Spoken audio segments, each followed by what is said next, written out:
So I'm going to want to sand that flat. On the inside of my lid and bottom, I'm going to want to sand that before I put it in, because sanding down in here is very difficult.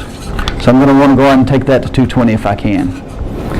And when it's fun to get excited about boxes, because once you make them, I mean, I can take one, and the number one, we can put a rubber band on it, and I can throw it out there, and it's going to, you go pick it up, and it's still going to be together. They're going to last a long time. They have a lot of uses. People get enjoyment out of them. It's just a piece of heritage that you're making that, all your woodworking is the same, and treat it that way. And sign all your work, by the way. People want to know you. They want these boxes because I made them or John Wilson made them. Or one gentleman in here has an original shaker box. Who is that? One of the guys was telling me he bought a shaker box at Pleasant Hill. It's in 1865 or so, sometime in there. But if you sign your work, then people can wonder, who was that guy? And they might actually be able to find out about you. Find out, served in the service, or was in a World War II or Vietnam or whatever. And they want to know you. So we're going to put a cherry bottom, and I like bird's eye maple. That's actually a pretty nice piece of bird's eye maple. I like that one. So we're going to put a bottom and top in the box. This is quarter sawn material. Quarter sawn wood, when you take a tree, it's round. We cut it back, and we're going to put it into a rectangular board. You're asking a lot from the tree to be flat, to be stable, not expand and contract. Well, it's going to do all the above. It's probably not going to be always flat, depending on season, how much heat you run, how much temperature, air conditioning you're going to move through there. We swing our temperatures really wildly, quickly. We'll come in from vacation, turn the air conditioning on because we've been gone for a week and a half, and our humidity in our home has risen. Or if you cook a lot, your humidity rises. We have to take that out. You remove it quickly with air conditioning rather than it cycle down over 2 to 3 weeks, like at Mount Vernon. They about went nuts when they put air conditioning in there. But they had to put humidity in the air conditioning, otherwise it would have killed all of the furniture. Same here, we're asking a lot for the wood. But if you use quarter saw material, even in your woodworking projects, a lot of times you'll get figure out of it. Certain woods, you'll have stability. This board will actually try to get thicker and thinner and less wider and narrow. It's going to have more expansion this way than it will this. Obviously, that's a great use to put in the bottom of a box. Otherwise, when it expands, it can break our bands, and it will split them. So, I want to get this prepped before I do we're going to put the bottom and top in this one. I'm just going to take it and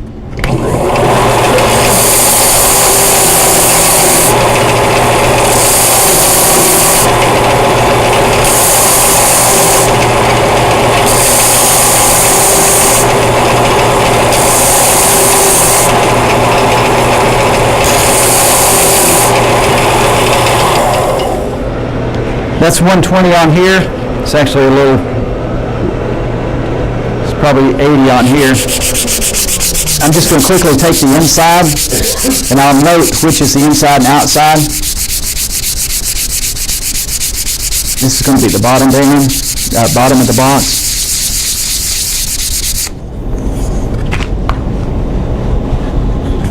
Yeah, nice. Yeah, I did. Yeah. These shapers I don't need anymore. And I have a lot of bands over here that I've been in classes and at home before I moved or whatever. And if you put the bottoms and tops in as soon as you can, cherry will fade with light and air oxidation. It will change the color of cherry. Maple as well. I mean, all woods will change. Put the bottom and top in as soon as you can. You'll have less sanding and finishing issues. That is a nice tight fit right there. Must have been a student in my class did this. No. Wow. This one's obviously too tight, but that's a good thing. I can fix that. Larry, are you still teaching classes? I don't have a place here. We're talking about doing some at Hardwoods Incorporated, or if Peachtree wants to host some classes, we can do that. Every class that I teach, you go home with something that you can sell for the same amount of the class. If we're doing spatulas, we're going to do a few spatulas and some tongs, and then you go home with some product that you can give away or sell. Okay. And here I'm going to go ahead and knock off the inside, because I don't want to come back and sand it once it's put together. And you don't have to do a lot of sanding. The shakers, of course, they didn't have sandpaper, and it's a utilitarian box. If I know someone's doily is a grandmother's doily, or antiques are going to go in it, or something like that, I'm probably going to sand it nice. Not going to put any finish on the inside of the box. If you use like Maloof oil, or even sometimes a varnish, polyurethane, it still has some chemicals in it, and you're in an enclosed environment. It's going to smell. Whatever you put in there is going to smell. So I'm going to set the box. All shaker boxes, when you're doing them, the fingers point as you're looking at it. They always point to the right. If you see one, sometimes you see them weird. There's bottom points this way and the top points that way. That is probably made in China. It is not a traditional box. But if it points to the right, it's right. You point to the left, they're made in Europe, right? Yeah. Left hand. Maybe California. We're going to put the bottom on the bottom, just as it's going to sit. I'm going to make a witness mark. Some have called it a Jesus mark. Some call it a witness mark. I'm going to put a V in here to denote the front, and that's going to also be my inside. So I'm just going to put it down, trace. I'm going to press gently. Don't squeeze the box, you'll change the shape. Mark the inside with a number. I like a 0.7 millimeter pencil. And remember, every mark that you put on, you're going to have to take back off. So be sparing with the pencil marks. That's what I'm going to end up with. Make sure you put that box with that band. Don't get it mixed up with your classmates, or if you're doing 10 of them, make sure you're only doing one at a time, because if I take this number 1, that will not fit into it is not the same. This has its own unique shape, and that is the bottom for that one. So I'm going to have to, when I'm doing production, I'm going to set my bandsaw up at 3 degrees as well, and always work off of one side. Some platens will let you go negative and positive. That's, I don't know, everybody has a different type of bandsaw, but just for class purposes, I'm just going to keep it 90 degrees. When we sand them, though, we want them to cork, because it's hard to get a square edge started. We want to shape this like this, but this is 10 degrees, and I want this on 3 degrees. So I don't have a whole lot of taper, but it's a little easier to start. Yet when I look down, I don't see a big gap in there. Like this would obviously create a gap. It'd be a strange box. Yeah, I've made some of those before. I have an all-in-one setup jig that I kind of put together because I do a lot of boxes. I teach a lot of classes. I have a 90 degree side, so I can set this back up to 90, which is what I had to do. I made something for someone the other day. 10 degrees is what this is set up on.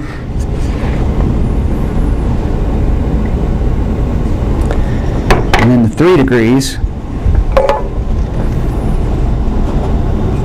it's not much, and if you're on some belt sanders, you can't go negative. It's got a slot in here that's bottomed out, bottom of your slot. It's got this horseshoe thing for adjustment, and it's slotted all the way in here. Well, sometimes you can't go negative. This is 90 degrees, and you can go off the other way, out this way, but you can't go negative, and that's what we need on this. So 2 things you can do. You can come under the platen and put some washers under your bolts. That's pretty quick, because you don't need it just for shaker boxes. It's just a little trick to get you there quickly. Or you can take a rat tail file and file this out a little bit, and then you're going to have to remember that you've made it where you can go negative. It doesn't change your zero, but if you put the washers under here, it will change your zero. So if you go and set up 15 degrees for a peg or whatever, you've got washers under here now. So I prefer to slot this out. Yes, sir? Why can't you just turn the workpiece over? Then you're not looking at your marks. You're looking at the outside of the box. I need to look at this to define the line, to sand with the line. If I turned it over, I wouldn't there's no way to mark that. So, let me set my platen up before I forget. And yes, I have done them at 10 degrees, and it's a stupid looking. I'm like, why did I do that? And of course, it's the nicest piece of bird's eye maple or curly maple that you ever found. So, okay, I'm set up at -3 degrees here. I'm going to have to come over and cut this out quickly on a bandsaw. And when you're in class, doing a class, you'll find it. I'm going to probably cut you bold to the line and have you sand quite a bit. I'm probably going to cut a little closer to the line because my time is getting shorter.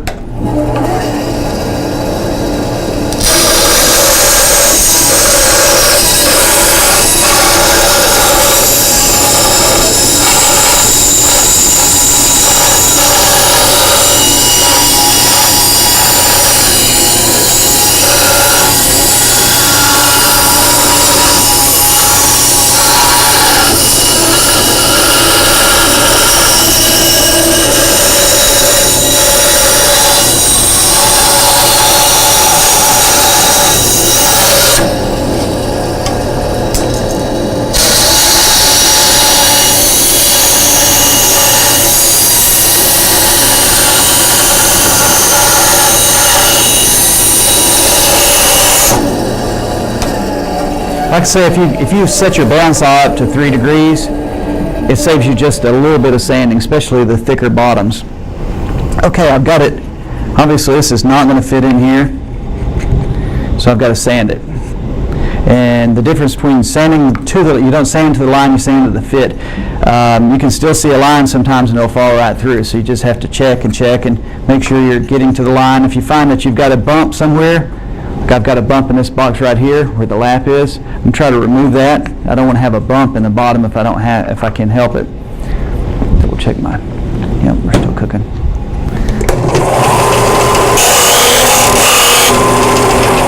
And you'll notice sometimes I get some booty or body English going.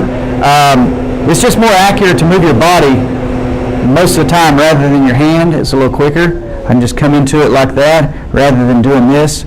Because this is very fine work and you'll end up with flats if you do a whole lot of irregular hand movement. If you can't control the wood and hold onto it good, you'll sand a flat because you stalled.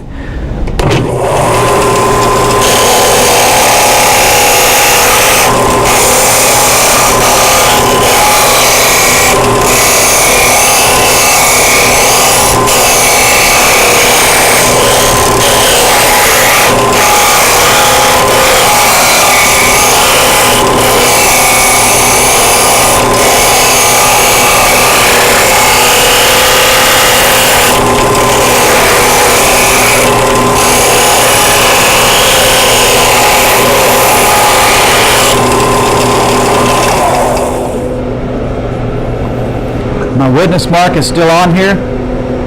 That obviously goes to the front.